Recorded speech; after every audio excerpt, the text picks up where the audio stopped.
Viventis est une start-up dans la health tech qui a pour but le design et la fabrication de dispositifs médicaux connectés et intelligents pour la prise en charge à domicile des patients qui sont atteints de maladies chroniques. Nous avons aidé Viventis à prioriser ses marchés cibles et à définir une stratégie d'internationalisation, une stratégie de pénétration de ces marchés-là. Notre principale concrétisation grâce à cet accompagnement, c'est d'avoir une étude de marché ciblée sur les différents marchés potentiels africains dans lesquels nous voulons aller dans notre stratégie chez Viventis.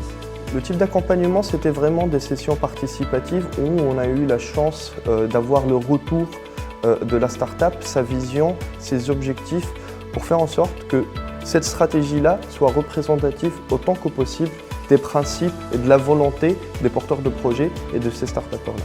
Les prochaines étapes pour Viventis, c'est d'utiliser justement toute cette étude que nous avons réussi à avoir pour lever des fonds, que ce soit au niveau national ou au niveau international, et faire croître Viventis comme nous le souhaitons. Le conseil que je donnerais à nos amis de Viventis, c'est vraiment de continuer d'oser et d'appliquer les principes qu'on a développés ensemble sur ces marchés futurs et d'autres marchés dans le futur. SOAR est une start-up e-santé qui propose ses services à travers une application mobile et une plateforme web. Une application mobile qui permet de connecter les personnes qui ont besoin d'assistance paramédicale à domicile aux professionnels du secteur paramédical. Donc l'accompagnement s'est basé sur l'élaboration du business model dans un premier temps. On les a challengés sur les aspects liés à leur proposition de valeur, le type de produit, la segmentation client, les marchés cibles, mais aussi tout ce qui est lié au coût et leur modèle de revenu. بعد l'accompagnement هذا وضحت لنا برشا حاجات ونجمنا نتعداو برشا مشاكل اللي كانوا عندنا في ستارت اب.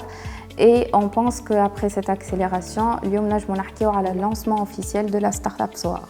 Donc si j'ai un conseil à donner aux startups pour la suite, c'est ne pas hésiter à prendre des risques et à prendre des décisions, se remettre en question, même par rapport à son produit, et toujours se faire accompagner, même par un mentor qui n'est pas forcément dans le secteur. Autistep, c'est une application dédiée aux parents des enfants autistes afin de les aider à la prise en charge de leurs enfants.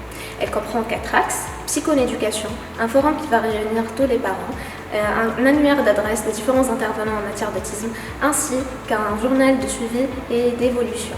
Un honneur d'avoir accompagné des jeunes de start-up qui ont apporté réellement une solution par rapport à un besoin non satisfait dans une maladie qui pose un problème de santé publique dans notre pays.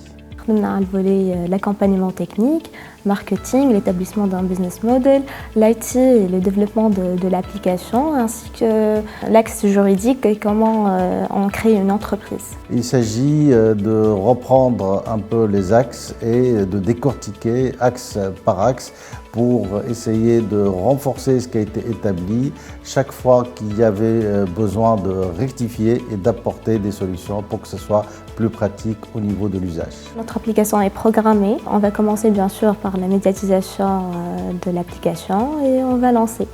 Sachant que cette application n'est pas un produit final, باش نكملوا معاها ونديما نطوروها.